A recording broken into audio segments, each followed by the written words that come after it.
broadcast network, AFTERBUZZ TV. Over 20 million weekly downloads in over 150 countries, and your number one source for after-show entertainment.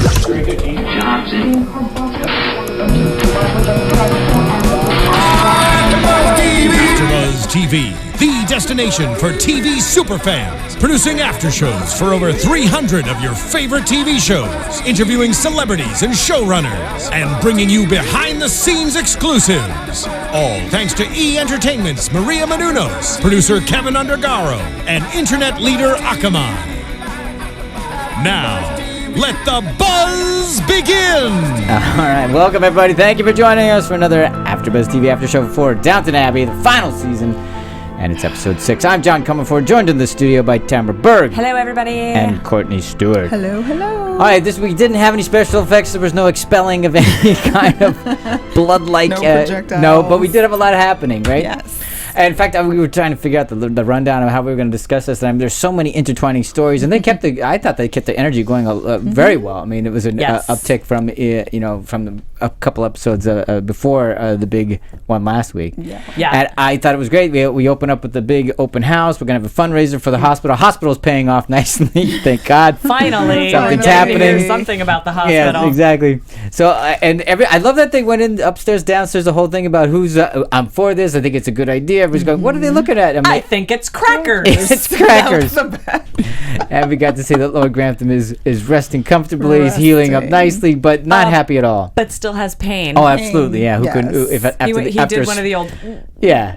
After your ulcer rupturing, who could not have a little bit of pain? But and I don't know what was more painful: the fact that he's recovering, or that he's had people rummaging through his house. Yes. Not happy about it at all. This is crackers. What are they doing? All this kind of stuff. Were you guys surprised that Bates was like, it's like, what are they doing? Who would care? I thought that was kind of weird. I liked hearing everybody's viewpoint. Oh, it was. Yeah, it was really helpful that he had. Yeah. He goes, and Anna says, you don't care how other people live. You're not curious about that at all. Yeah. They sleep in a bed. They eat at a table. Yeah, even the just king. like me. That's right. He didn't even fall for the royals thing. I was like, they get arrested, accused of murder, just like me. Just like me.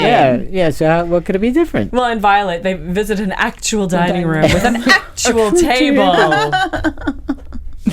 And I just thought that was fun to see it. And I thought this storyline was great for this episode, meaning the whole open house and everybody's and all their thoughts. And then when we get into the house and how that was kind of a disaster. Yes. But before we get there, let's talk about what leads up to it. So obviously Cora and Clarkson meet Cora meets with Clarkson and Isabel because they're talking about the hospital, how they've decided definitely to join these, and the local one is not going to be just on its own, and they've decided that somebody's going to be put out to pasture. Yeah. And Cora's going to take Violet's place. Ouch. And I'm going, okay, well I didn't really see that happening. Yeah. So.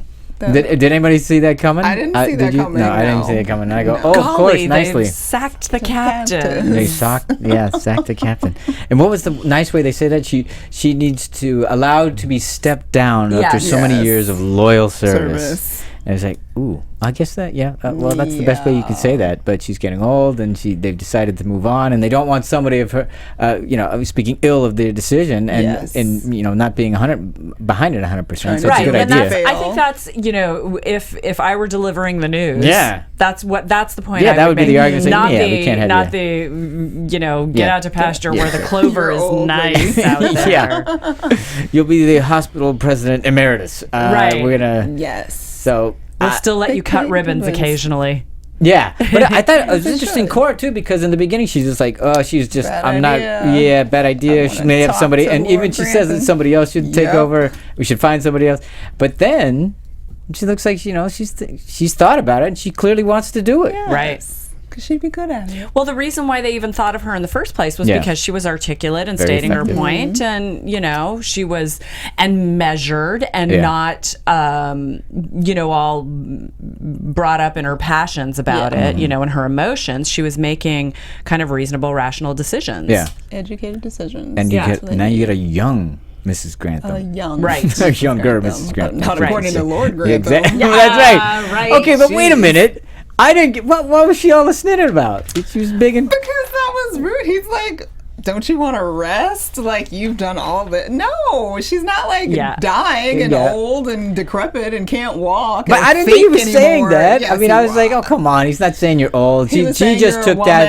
And you're in the latter years of your womanness and you need to come lay down with me. Okay, so you thought that too? I didn't really think that, but I do, you gotta be careful when you're talking to a woman of a certain age. Oh, please. All right, okay.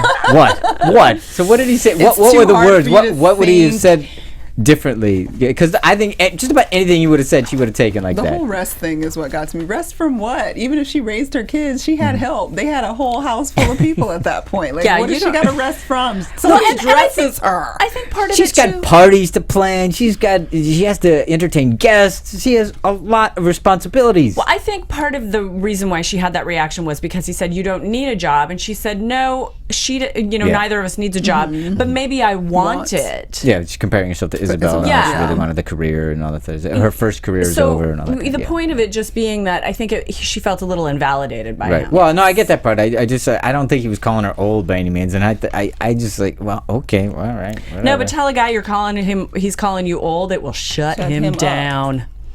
Are you calling me old? Shut up. That was it. If I wasn't, you're old. So rude. Oh, shut up. Yeah. Rude. All right. So, but that's all. That's all. All right. Well, somebody's a little sensitive. Yeah, but, and maybe she is. Maybe she is. Yes. Didn't they had their little situation last season where he wasn't being sensitive to her feelings and that she's a thinking woman. She's not just some little flower to be set on a shelf to die. She wants to think and do things. Okay, but here's the thing. Know that. I get that part, but in the beginning of the episode, she's like, "No, I really probably shouldn't do." She's thinking that I don't really want to do this because of Violet. Right? Yeah, because of the family politics. She doesn't want to cause in a way, problems. he's validating that part of her. No, he's not. No, he's not. Courtney says it. All right, well, I Move tried, it Lord along. Grantham. I gave it my best shot. His little, all right, whatever. Move it Still along. slightly showing Okay, himself. so in contrast to her not really wanting that in the beginning, Violet, of course, is really staking her claim to it because she thinks that, She comes as she in, puts when it, I'm president. yes, she is the president. She is the representative of the patients on Earth. And I was like, Right. what? Wow. That was great. Okay. It was great. It's like, oh yes, I'm a representative on Earth. It was like, oh my God, yeah. I didn't realize how far she was going to take this, and I'm sure that's what she thinks, or at least wants everybody else to think. Well, and it was part of staking her claim. Oh, absolutely. She hasn't been that forceful with what her position is in a long time. Well, it was always couched in some other way that we tradition, or we don't want somebody else taking over. But really, when it comes down to it, it's like I'm the representative of the people. I kiss my ring. But she's going to be magnanimous in victory. Yes. So, which I'm not sure would ever be truth. No. I don't think magnanimous is a word we would use for Lord her. Merton calls it because he says he hates this, not saying anything because they're always going to look bad at the outcome. Yeah, that was really cute. Even when Isabel sat down on Isabel sat down on the couch and she was just kind of like, but you'll be great. This is really uncomfortable. Thank God it's not me. I know. Yeah. They were so cute. Like, oh, okay. But did they really think that she wasn't going to find out? And then, I assume they knew that she would. Even Cora said it's going to be, she's not worried about saying it in front of Baxter because it's going to be public knowledge soon. So of course she's going to find out at the most inopportune. I think Cora was just really hoping the letter would just, get there in time and get there. It would all be fine, and then. Soften the and thing, then there won't be any conversation. Yeah. It'll be fine. It'll just be one of those things not spoken of. Yeah, not how it worked out. Yeah, not at all. Yeah, exactly. But you would, of course, she's going to find out. Of course, she's going to say something. Even if she found out by the letter, she's going to come there and have that. But to storm in during the open house. I love the way she ranted to her son about the whole thing. That part was like, I've treated her like a daughter. And he said, betrayal. Like a daughter. It was that big old sense of betrayal. Emphasis on like. Okay, but it was just, it kind of falls empty to me. I was just going like, what? And I thought Lord Grantham was great. He's going, look, neither of you made this decision. It was above your pay grade. Basically, they don't care. Exactly. Officialdom doesn't care about what we think anymore. Yeah, he was really logical about the whole thing, which was a surprise, a little bit of a surprise, just because. Nice to see. Yeah. But he was clearly, just realizing that, we got people in my house that would never happen before. Edith is like, she's doing this magazine thing. That's cool. And he seems just like, whoa, where is this guy? Even Cora was saying, this is different. And he's, well, I've changed. Yeah, evidently he has, because he's receiving guests in his bedroom in his pajamas. A ruptured also did Do you remember, it wasn't, it was probably season 2 or 3, when Tom was becoming part of the family, and they were all so concerned about, oh my God, I have to wear black tie to a white tie dinner. Oh, yeah. Shameful. Just a matter of a few years ago, and now he's receiving guests in his silk pajamas. Well, and even though it was under duress, because he didn't want it, but they certainly allowed it. So, wow. Yeah, how far we've come. Yes. How far? Well, and okay, so prior to her Violet going up and ranting to her, I just the open house, that was great, because it was setting up the whole thing, and they're doing it for fundraising. I go, what a weird way to fundraise, but it worked great, and the throngs of people wanting to see, and them not knowing any of the history. That was kind of wouldn't that be a part of them, like, growing up and Thank having you. to learn about stuff in the house? Exactly. It's not like they go off to school. They're getting educated by, the homeschool or the governess or whatever. Here's the thing. I think it clearly, Violet would have made sure that Lord Grantham knew, because that's part of the history and that's part of that tradition. So that's why she knows. Yeah, this library is put together by the 4th Earl, and then she's going on to her other agenda. But Cora might not have made that a huge point. She's an American coming into this. She might not have made all that history and that learning part of her kids growing up, because it's not kind of on her radar. That's my only justification for it. I'm trying to make a reasoning for it, because I agree. I would have thought they would have known everything, but the fact that they didn't know anything, even Mary was surprised by that, because Mary is kind of a traditionalist to some degree, and you would have thought that she would have known these things, or at least at some time been taught these things and remembered them. But they were not decent docents. They were horrible. They were not docents. Horrible. It was kind of a shock how much they didn't know. But I really liked the little bits that we did get. Yeah, it was great. Like the reason why that one room looks different from all the others. That beautiful ceiling that we've seen lots of times, and they've been featuring it. And that's why that must be why it's called Downton Abbey. Says the townsperson. I never put that together. Gold star to you, guest. You can come back next year. Not even put that together. Oh my God. But then, Edith. Yeah. They were living that life. I mean, she was so lame. I mean, the artwork, funny. Really, they didn't learn any of the artwork. Well, maybe they didn't. Maybe this was maybe what they're demonstrating is that the girls' thing. Like they were allowed to learn when they were able to go to any kind of education. But you can make the argument that this is one of the things that fell by the wayside as we got closer and closer to the end of this. It wasn't as interesting. It wasn't as important. Who knows? But it was like 1898. Yeah. Well, that's true. It's true. But either they were taught it, maybe they just forgot it. And because they were kind of like half-baked memories or whatever. Who knows? I don't know. I'm just trying to come up with reasoning for it. And I mean, because the thing is that, and I think you made this point before we came in, that one of the things that was great about having this open house was we got the feeling as an audience, that you go, oh, good, we get to know some of this stuff, because we always we want to take a tour through Downton Abbey, don't we? I mean, so this was perfect. But I actually wanted to know the real history. So I was like, oh, that's great. I've always wanted to know. Well, you had mentioned the little shield over the fireplace. Why don't they have it? And you go, I've always wanted to know that. And we still didn't get to know. Didn't have time to Google that. We've talked about it in past seasons, and I'll just re-mention it, that Lady Carnarvon, who lives at Downton, or Highclere, which is the setting for Downton Abbey, has written a couple of books. Yes. And I read one of them, and it's interesting, and you do get to learn some. And she has a blog as well, so it's kind of interesting to learn. And I bet some of these questions were some of the questions they get asked all the time, but some of them they just didn't answer. And we only got one of them answered. The library was assembled by the 4th Earl. Well, what else did he collect? Women. Horses and women. Ding, ding. Yes, nicely. Violet. Thank you, Violet. And just quickly, just because I know this, and actually a fan had mentioned it in the last couple of weeks, that Highclere Castle had Rothschild money. That's why it has maintained over the years. And so, the family of unlimited funds. I've never heard of literal unlimited funds, pretty much. Alrighty then. Yeah. Thank you for keeping that. Yeah, another thing about Violet when she was talking. When are we going to come back to when she's talking to Robert, or have we done that one already? Yeah. So she said, I don't want to tell her. I don't want to see her until I'm used to having a traitor in the family. and then she said later on, can I speak to you? No, you may not. Shut her down. And if I could choose between principle and logic, I'd choose principle every time. Like if we had that on a multiple choice quiz, we would know that about her. Yes. She would choose principle every time. Well, her principle. Yeah. I love when she gets in a snit though, because the whole thing, she's just, and the way she's moving people away and like squeezing out, and even at the end. And Mosley loving the gossip.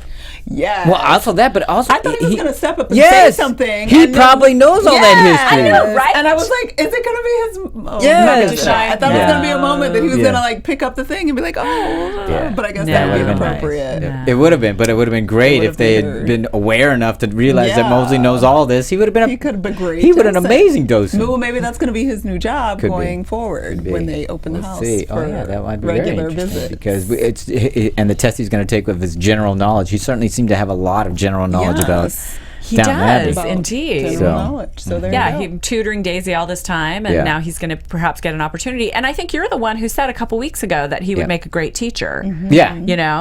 So we'll see how that flow, comes through with Dawes and the test he's going to take and all that other stuff. Yeah, that's actually a really nice thing happening there. Mosley was big in this episode because he also had the stuff with Baxter, and then he also had the stuff with Daisy. So Mosley was all over the place, and then we saw him being giddy as all get out, as you mentioned, with the gossip. Yeah. Oh my gosh, that was funny to me. We haven't had that much from him She in a needs while. A glass of water and a fan, or whatever it was he said. All right, but let's finish up with Mosley because. Baxter. Okay, so she gets the letter from the criminal, and I forgot the criminal's name. I'm sorry, I didn't write it down. I couldn't remember. It was like whatever somewhere. It is. Thank you. If you can find it.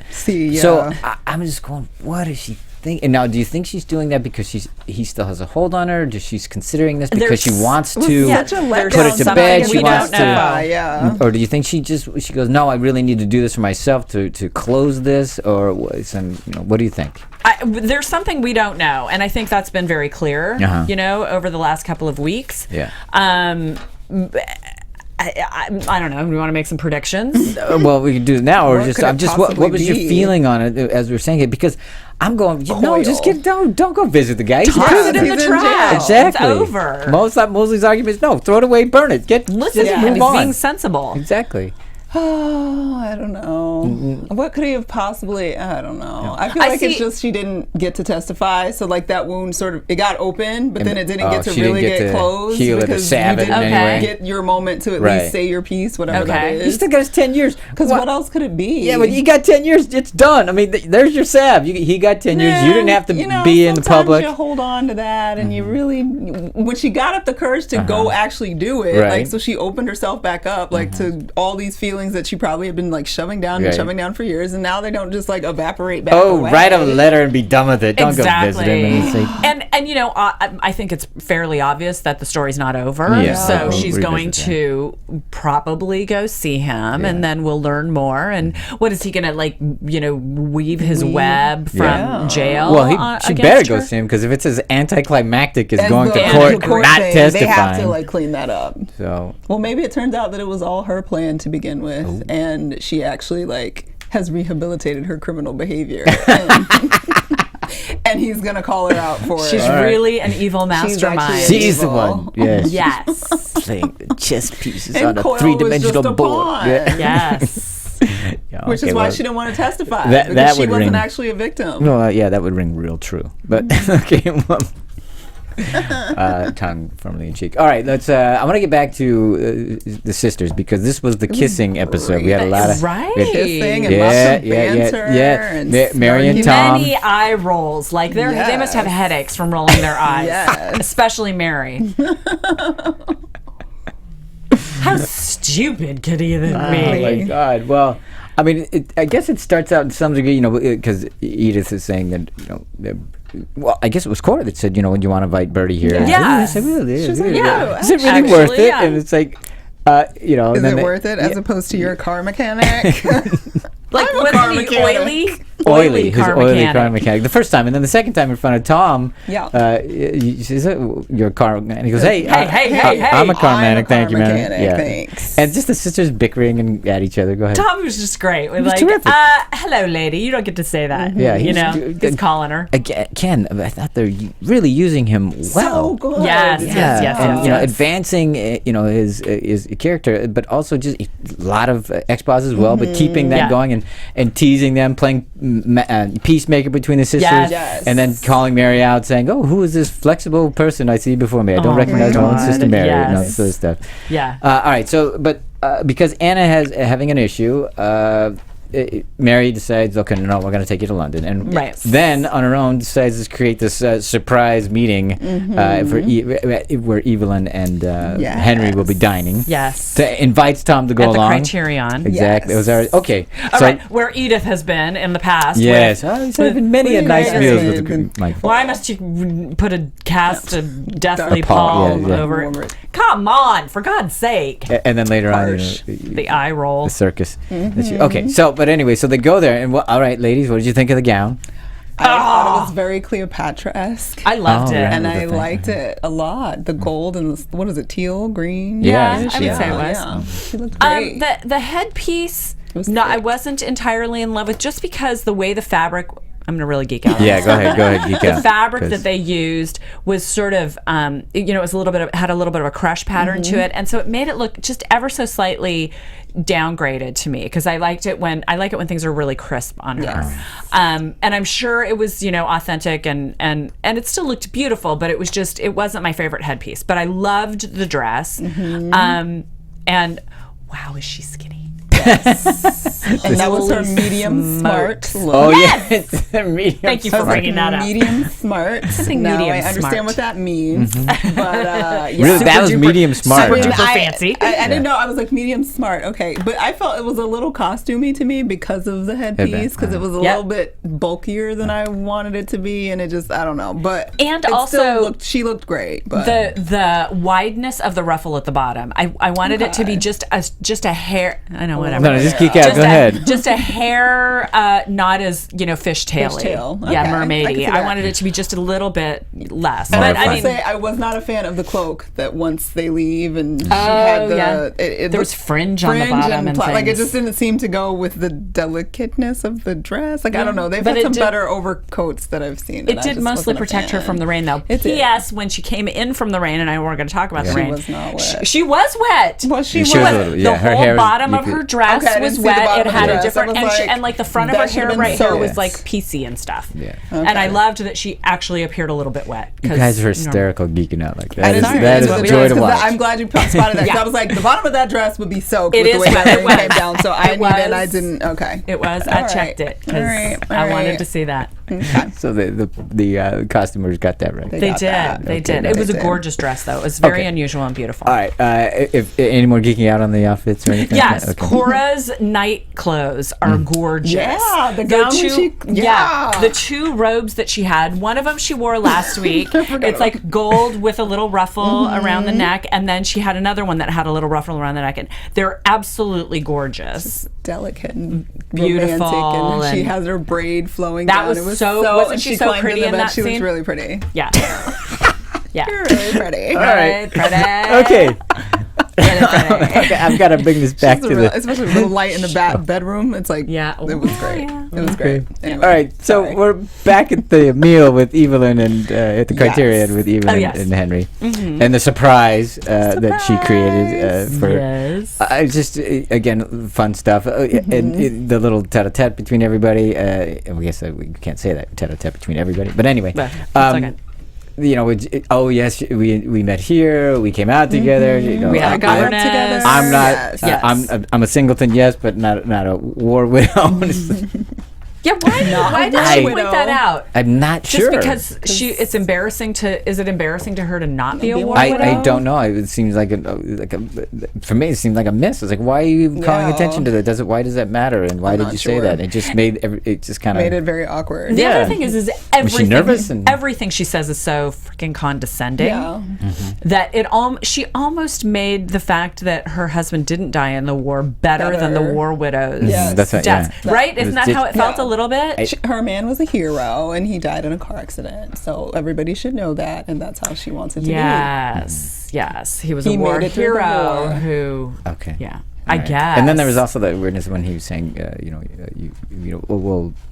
Henry was saying, "We'll turn your favor towards Carr." No, you won't. No, she was just really short with him, but in kind of a playful way. But I'm going, if that's flirting, that's weird. Yeah. So. Yeah. But apparently it works. Yeah, it worked. Right? It worked because he likes the challenge, and it's easy. Why don't I walk you home? Yeah, and Tom goes, "Oh, that'd be a great idea." Yeah. But I got some reading. Walk this way. He was sharp. Books this big. But this the look, and he cut that look nicely. Right Nice way to go, Tom. I got lots to do. Golly, I have a lot of reading. Which, of course, allowed them to go walking and end up walking in the rain together, then the tunnel, and they have the kiss. And then there was the talk of the prospects, and he realizes he's in love. Medium.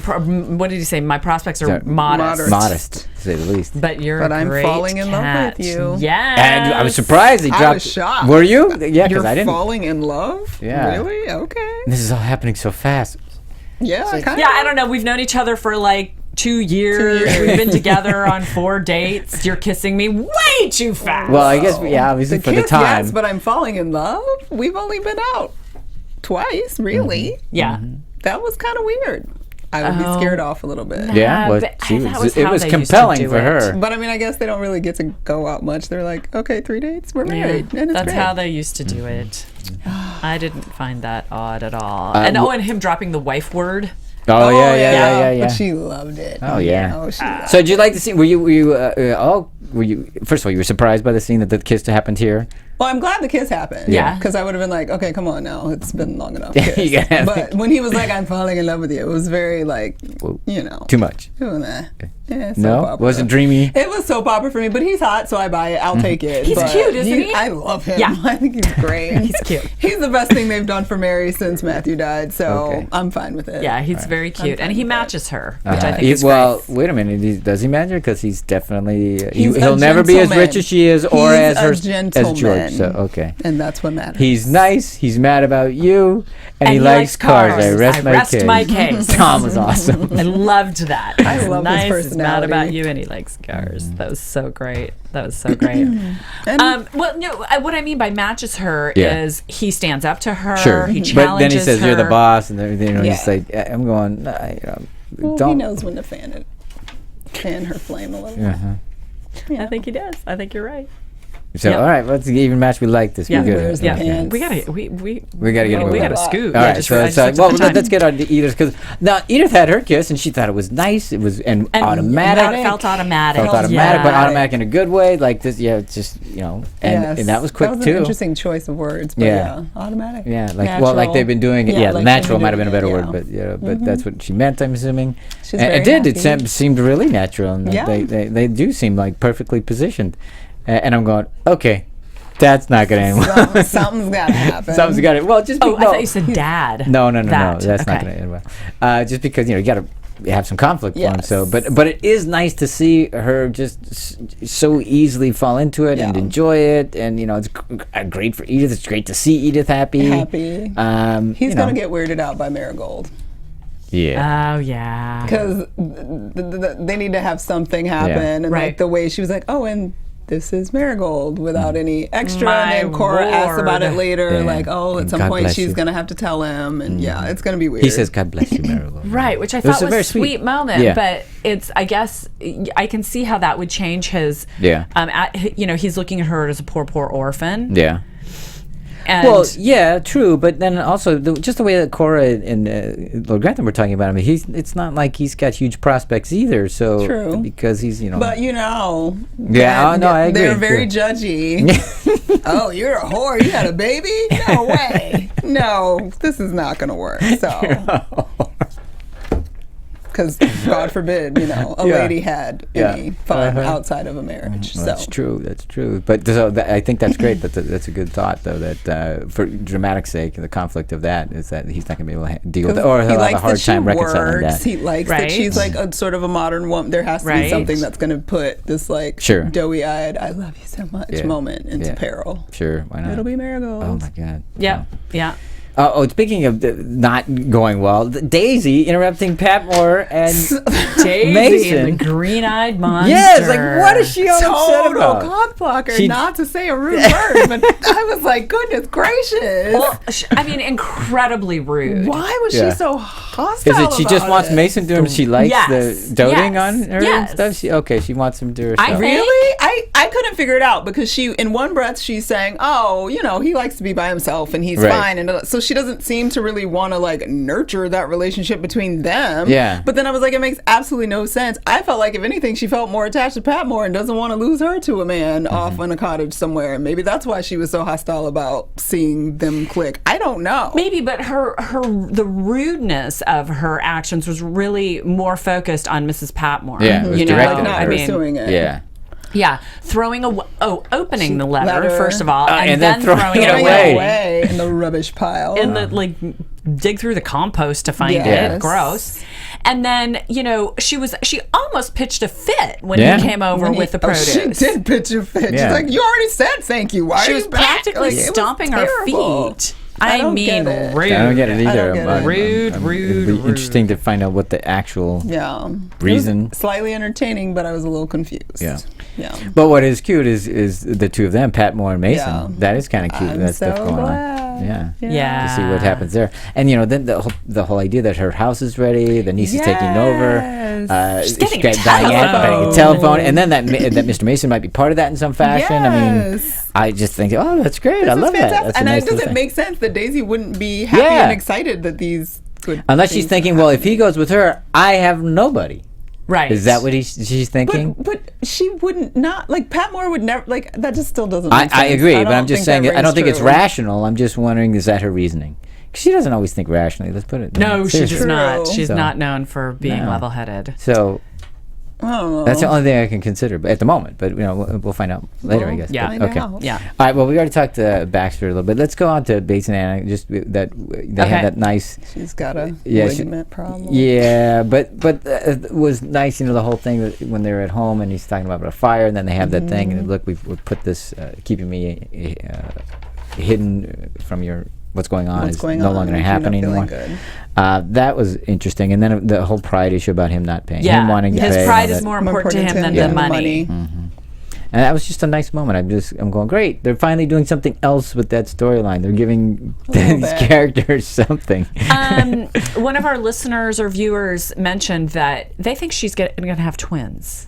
That Anna's going to have twins based on. That's why the ligament's stretching. Yeah, based on this. So that's one of the predictions that we got from the viewer. All right. I buy that. Okay. If she has babies. Yeah.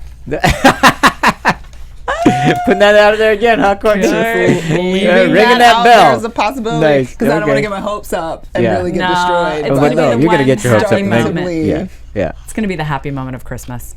I hope so. Okay, not a happy moment is the Hughes Carson thing going on there. Oh, good Lord. Okay, how can he be so blind to he's dumb as a rock, apparently. This is terrible. This is absolutely terrible. Is exactly the word. Yeah. Terrible. I mean, blind, critical, and then he smooths it over by a fair dinner made, or wonderful dinner made by the fair hands of my beautiful wife. Yeah, exactly. Right. Yeah. That does not cut it. Yes. But I keep going, okay, neither of this works because he can't be that blind. And I'm going, Mrs. Hughes has never been this tight-lipped and quiet. It was like, Granted, it's her husband, and maybe there's a propriety about saying something, but he doesn't have any problem. So I'm going, when is she going to say something? I'm just waiting for her to explode. Yeah, because when they're at the dinner and he goes, "What's next?" and she says, "Duck." I'm going, "You better duck, because something's going to come flying." And then he goes, "Is it going to be crispy, just like Mrs. Patmore makes it?" And I'll give you crispy, mister. Are you kidding me? Yeah. He's not a stupid. But this is one of those storylines that drives me crazy. Okay, it's the same scene just about every time. Move this along. I mean, and I like them. I love their story. Building the fire. And when he started talking about making up that bed, I was gonna smack him myself. Yeah, and I would say a little bit out of character because he hasn't shown her any great affection over the last 2 episodes. With and I know there's the marital conflict that we're talking about, and you have to sort of make it something so that it will pay off. Right. But still, by the same token, it seems because he's been so kind in the past. Yes, they had such nice, quiet moments of tenderness and generosity. Sweetness those kinds of things, and none of that's happening right now. And I think that would make that even more powerful to have those moments as well, because then you're it makes it makes the conflict more delicious. One of the biggest things I have a problem with Carson in this episode is that he's not drinking because of Lord Grantham not drinking. Because his officer. We're not drinking because we didn't have a darn corkscrew. I brought wine with a cork in it today. That is really pathetic, by the way. New studios, no corkscrew. That's terrible. I didn't think I needed to bring it this time. Right. We've learned our lessons. We have. But now, obviously, Hughes is going to say something at some point. Yeah, well, and there was I think I read something that said that they're cooking up, pardon the pun, a revenge dinner for him. Fun. Patmore and Hughes are cooking. Well, kind of giving his just desserts. Feeding him his crow. Yes, feeding him his crow. What other food metaphors can we get in there? Exactly. And we had someone write in and say that she was going to poison him and accidentally kill him which I think is ridiculous, but funny. Yeah, maybe going a little too far, maybe a little bit. I think Hughes might. She doesn't want to kill him. No, she just wants to knock him out a little bit. I just want to make him a little less sour. Yeah. Yes. Even though she knows metaphor thing. He was too old to be trained to be a husband. Right. Right. We did know he was a little old to be trained. Mm-hmm. Yes. Okay, we have to talk Thomas because we've only got a few minutes left. But right, the whole thing there, obviously, he's done a good thing for Andrew. He's trying to help him, teach him to read. Yeah. So just like Mosley's helped, the parallel here, Mosley's helped Daisy, and everybody's saying what a great thing that is. Even Mr. Dawes says, "Do they know what a good deed you've done for her?" But here's Thomas doing the exact same thing. Of course, they don't know that yet, but because they're keeping it a secret, when Patmore overhears what's going on, she thinks, naughty. Yes, because you seem to have a private understanding with Andy. Yeah, and Carson catches Andrew leaving. And he lies horribly. Right, that's the heartbreak of it. Is I gave you my word, and it's still not good enough. Yeah. So his word, his service. I only wish it was. But that's his fault. Just take it. Whose fault? That's Thomas's fault. Well, to a large degree, yes, because he's never done anything to foster a good relationship. On one side, be one way, and then on the other side, be the other way, and expect people to believe one way. But then people are also thinking the worst too. They're not giving him any of the benefit of the doubt. And I think Carson is. I think we overstepped. The guy gave you his word, and I understand it feels like he has a duty to Andrew, and I understand that too. But I just think that he hasn't. Look at how good he was with the kids. I mean, what has he done to really make him? Just 2 weeks ago, he's calling out the old maid and embarrassing her in front of the entire and embarrassing the family because he's making them. So he hasn't. No, he does not have a track record of positivity. And though he got my heart back a little bit, what was that, last week or the week before? I would be the same way. But what about the last sequence, with the last scene when he's alone, he's crying? It's awful, but it's one of those things where you're like, dude, you did it to yourself. Like, everybody is giving you ample opportunity. No sympathy for him. I mean, I have sympaty. He was hurting, but you still did that to yourself. Okay. Just to reiterate that, we're talking about how he has laid the groundwork on which, all of this other stuff is coming in. And, he is doing a kind deed. He is doing kindness with the kids. He did, do some good things in the past. And he said it himself just a couple weeks ago or last week, I must be changing in my old age. No. But, the general consensus is he can't change. You're not going to change. You're not changing. And your word has not been good in the past. Why should it be now? I'm sad for him. Yeah, I'm still dead sure he's going to kill himself. Especially after that last scene. Yeah. Gracious. That does look like I wouldn't be surprised if that's when it happens. We did have one of our comments on YouTube saying that they think everybody's going to die. That's our Courtney's position. Except for Thomas. He's going to be the last man standing. Oh. Wow. And going to become, the butler of Downton Abbey. I don't think for a second that's going to happen, but one of our listeners thought so. Downton blows up? It blows up. Some freak gas accident or something? They have a race car thing to raise money at Downton, and then the car runs crashes into the crowds and everyone dies. And we didn't talk about that, but Mary and Henry did address that issue. Yes. So, because we had talked about that a couple. Thank goodness, because that needed to be said out loud in front of us. It was kind of like they went, I might want to talk about that. Yeah. It's like, I Uncle understand. Julian finds it. Is the duck crispy? All right. Well, before we get into the kind of shout-outs or anything like that, does anybody have last thoughts? Edith's comment to Tom, I think it was, well, I'm as pleased for her as she would be for me. Yeah. That was just one of the, I just thought that was very well put. Yeah. Mm-hmm. Especially after Mary, Mary's constantly saying these things like, she's so stupid to have saddled herself with a child. Why would any man want to take her on? And then her father saying, I think she could develop into one of the interesting women of the day. I was like, how cool was that? That was great. That was really great for him. And that echoes the way he championed earlier when he said, I should be apologizing to you. Oh, don't even bring it up. It's going to make me cry. Yeah, okay. That's so sweet. Yes. Oh, we didn't talk about Ms. Crookshank. Oh, yeah, that's right. We laid that in. They laid that in Slipped nicely because Lord Merton, And apparently not everybody in Lord Merton's family agrees with Larry. Yes. That Isabel might not be the horrible thing that he presented her to be. I don't know. What do you guys think about that?